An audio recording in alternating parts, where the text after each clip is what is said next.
High above the valley of Elderglen, thunder rolled not from the clouds, but from hooves. Golden dust leapt from the dry road as the royal caravan sped toward the gates of Bellwether Castle, but no trumpet sounded. No banners waved. Instead, silence followed them, heavy as a held breath. In the shadowed stables below the castle walls, a stable boy named Arlen pressed his ear to the oak doors, heart thudding faster than the hoofbeats. He had heard the whispers among the maids and guards. The king's knights had returned too soon, and something terrible had happened beyond the Fernlight Mountains. Behind those towering peaks, it was said, lay the forgotten border, a realm thick with magic and silence, where no map dared stretch, and no sunlight fully reached the ground. That was where the knights had gone to face a rising darkness. But now they were back, and they were fewer. The portcullis groaned open as the lead horse stopped. Its rider was not the proud Sir Arden or fierce Lady Grelia. It was a young boy no taller than Arlen, wearing armor too large for his frame, with a sword strapped awkwardly to his back backwards. The hilt pointed down, the blade toward his shoulder, as if it had been buckled in a hurry or by mistake. He did not speak as he dismounted. He simply looked at the castle with wide, distant eyes, then turned and helped another horse down the ramp. It carried something wrapped in silver cloth. From high above, the queen watched, her hands clenched white around the balcony rail. She knew what the cloth meant. She also knew the boy's name Kalen and why he had returned with the sword drawn the wrong way. The wind whispered against the stones, carrying with it the first note of a story yet to be told, a story that began not with a battle, but with a backwards blade and a boy who would not raise it. Kalen stood beneath the great hall's golden arches, where light from 1,000 candles danced on polished marble. His eyes stayed low, fixed on the sword across his back. Courtiers murmured behind gloved hands, their voices soft as feathers. "A boy," they said. A child knight returned, where grown warriors had not. The queen stepped down from her throne, her robes sweeping like snowfall across the floor. She placed a gentle hand on Kalen's shoulder but did not remove the sword. Instead, she looked past him, to the silver cloth, now resting on a bier of cedar and rosemary. Then she turned and gave a single nod. Servants moved quietly to close the hall. That night, as the moon rose full and watchful, Kalen stood alone in the garden of statues. A crow landed nearby, tilting its head. Kalen did not move. The wind whispered again, as if trying to lift the words from his mouth, but he was not ready to speak. It was not until 3 days later, when the court mage summoned him to the high tower, that Kalen broke his silence. The mage, a tall woman with hair like spider silk and eyes full of storms, brewed a potion in a bowl of carved bone. She offered no questions, only warmth. She laid a scroll before him, marked with a crimson seal. It was a map not of the kingdom, but of what lay beyond. Kalen traced the route his company had taken through the Fernlight Pass, through the Whispering Groves and across the Blackroot River. His finger stopped at a circle drawn in soot. The mage nodded. That was where the beast had come. Kalen had not wanted to be a knight. Not truly. He had trained with the sword, yes, but always with a soft grip, always careful. His father, Sir Bereth, had laughed sometimes, saying Kalen held his sword like it might cry if struck too hard. Still, he rode with them because he had to, because the darkness was rising and every hand was needed. The creature had no name. It was not like any beast found in stories or painted on shields. It came from shadow, with a face of mirrored glass and a mouth that never closed. It fed not on flesh but on courage. When it found them, deep in the stone-cleft gorge, it did not roar. It simply came forward, silently, until one knight fled and then another. Sir Bereth had stood firm. He raised his sword. Kalen saw his father's hand shake, saw the sweat pour down his face despite the cold, and then, when the beast opened its mirrored mouth, Sir Bereth fell. Kalen had drawn his blade, but not to fight. He had drawn it backward, hilt down, tip across his shoulder, a sign of surrender, of peace. He did not know why, only that something inside him whispered that to raise it forward would be wrong. The creature had stopped.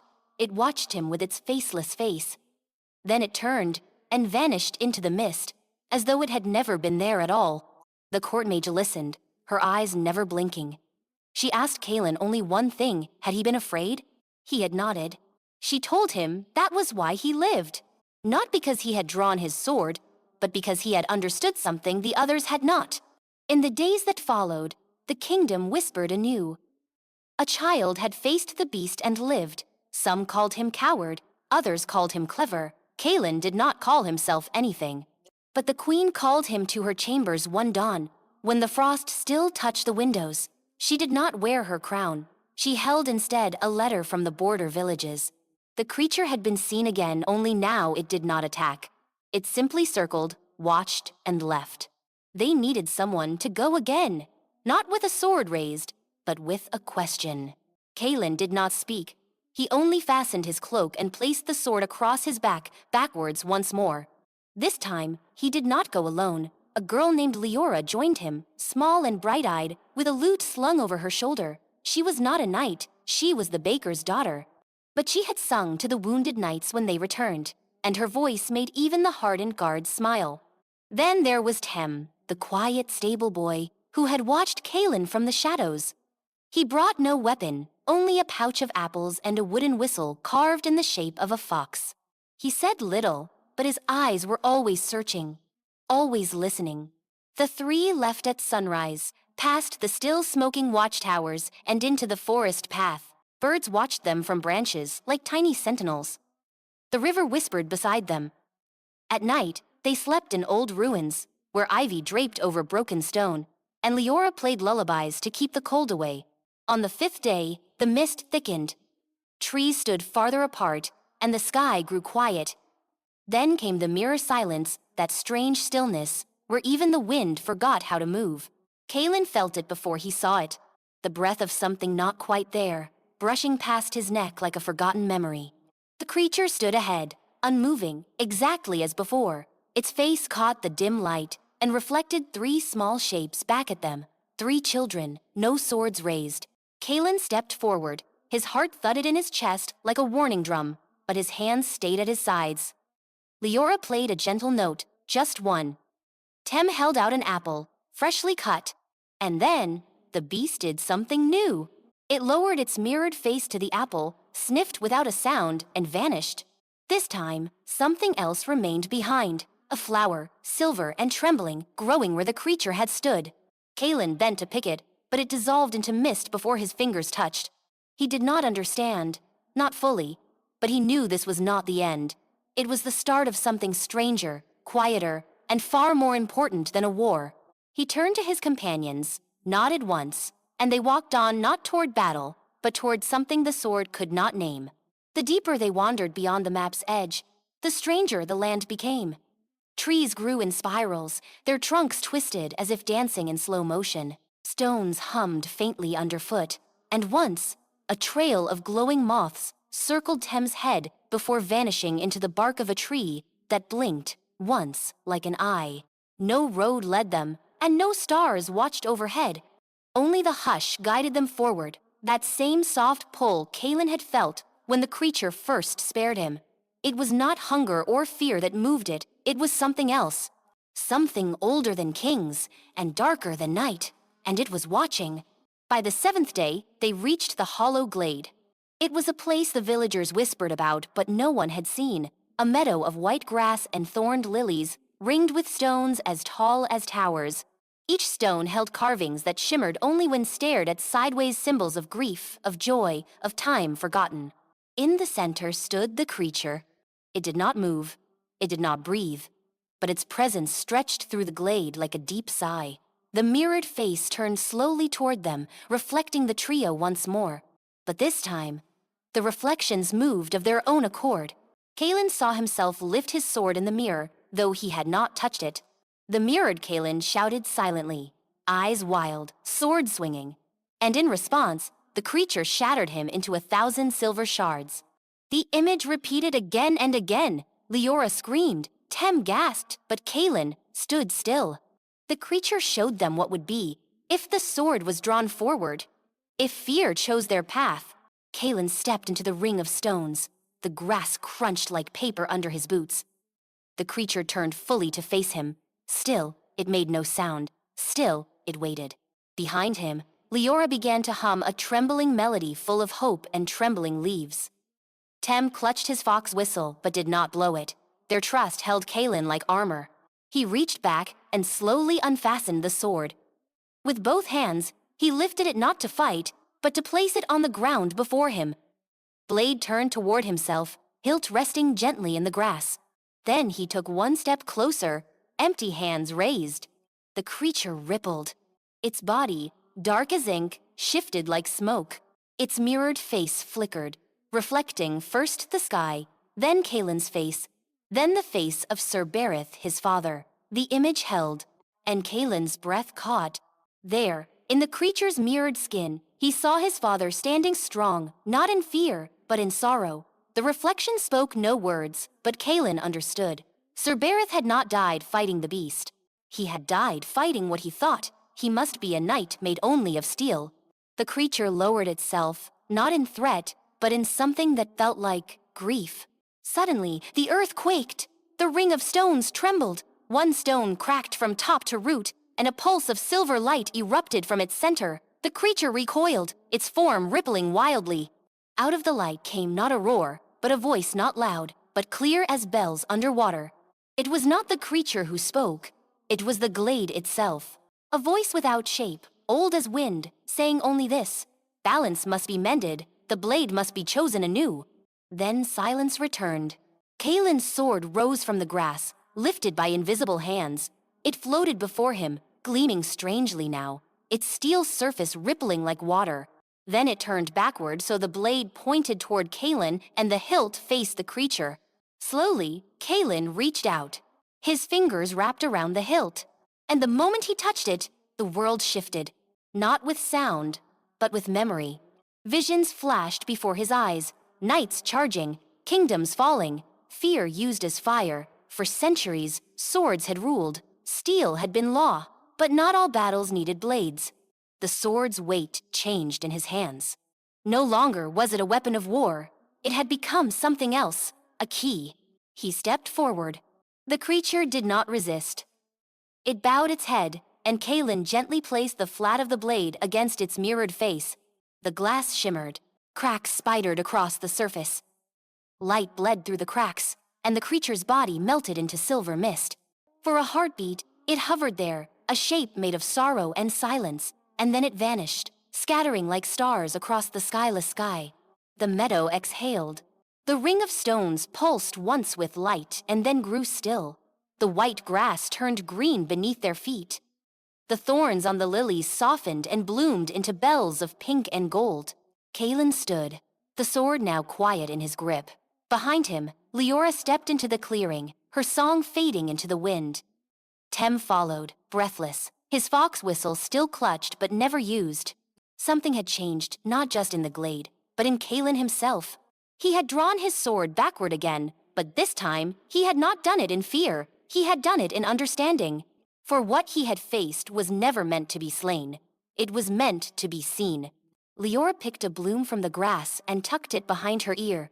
Tem ran his hand across one of the carved stones and smiled, as though it had told him a joke only he could hear. The journey back was quiet. Not silent, but peaceful. They passed the same twisted trees and whispering rivers, but they no longer felt strange. The magic remained, but it no longer hid.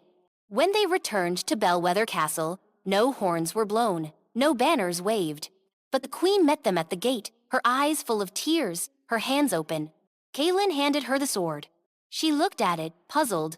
Its surface now bore no edge. It had dulled not from age, but from purpose. It could no longer be wielded in anger. The queen understood. She placed the sword in the Hall of Memory, beside the names of those who had fallen, and above it, she inscribed new words. Let no blade be drawn without a question first. Kaelin, Leora, and Tem did not return to the lives they had before. They became guides, not warriors, not rulers, but listeners. Children from all corners came to ask about the creature, about the glade, about the backward sword.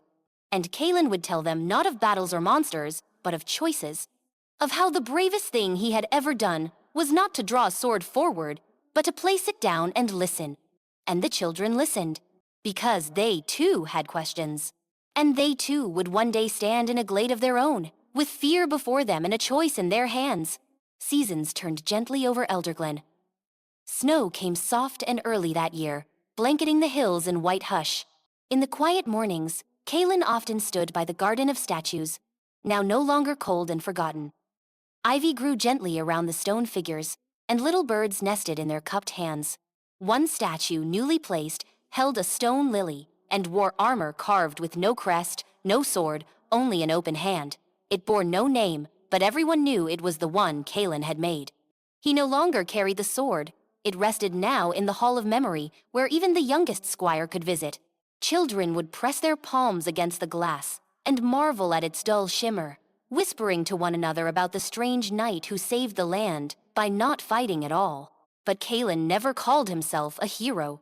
Instead, he spent most of his days walking the quiet trails beyond the castle, where trees stretched wide and open, where the wind still carried songs. Leora would often join him, her lute slung at her side, plucking songs not of battle, but of stars and foxes and blooming things. Sometimes Tem came too, skipping stones or crafting little wooden animals he left in hollows for the birds to find. And in the evenings, under lantern light, the three of them would sit in the small round tower the queen had given them, a place where stories were kept. There, Kaelin would speak with children who had questions. Why did the creature stop? Why didn't you fight? Were you afraid? He always answered with honesty. He told them fear was not weakness, it was a sign of care. That bravery didn't always roar. Sometimes it just stood still and listened. And when asked about the sword, he would smile and say that the sharpest blade he'd ever held was not made of metal, but of mercy. Not all understood, and that was all right. The lessons were not for forcing, they were for growing. And grow they did. One spring morning, the queen called Kaelin to the rose court. She wore her silver crown, but her eyes were gentle. She told him the border villages had changed. Since the creature vanished, the forests had grown richer, springs flowed again. Children spoke of dream foxes and glowing paths. Magic had not left, it had healed. And because of that, she said, the kingdom needed a new kind of knight, not one for war, but for wisdom. Kaelin's heart beat fast at her words. She asked if he would teach. Not with swords, but with stories. Not in stone halls, but under trees and stars. Kaelin bowed his head, not from duty, but from quiet joy. So it was that a new order began knights, not of armor and war, but of understanding. They wore cloaks of deep blue, carried no weapons, and traveled in groups of 3, one who listened, one who sang, and one who noticed. They called themselves the Order of the Backward Blade, not because they carried swords, but because they carried stories of when not to raise one. And wherever they went, peace followed. Villages lit lanterns for them, forests parted gently in their path. Even the wind seemed to sing when they passed. Kaelin, Leora, and Tem remained close, though they often journeyed apart. Their stories echoed through the land, not as legends of glory, but as whispers of kindness. And sometimes, when the moon was full and the night very quiet, a silver mist would curl over the hilltops. In that mist, a mirrored glimmer might appear, watching, waiting, but it never came to harm, for it knew now it had been seen. And being seen, truly seen, was all it had ever wanted. Thus the tale of the knight who drew his sword backward passed into song, into story, into starlight. And long after the last castle crumbled and the last banner faded, children still told the tale in hushed voices by the fire, of the boy who met fear with an open hand and changed the world not with a sword, but with a choice.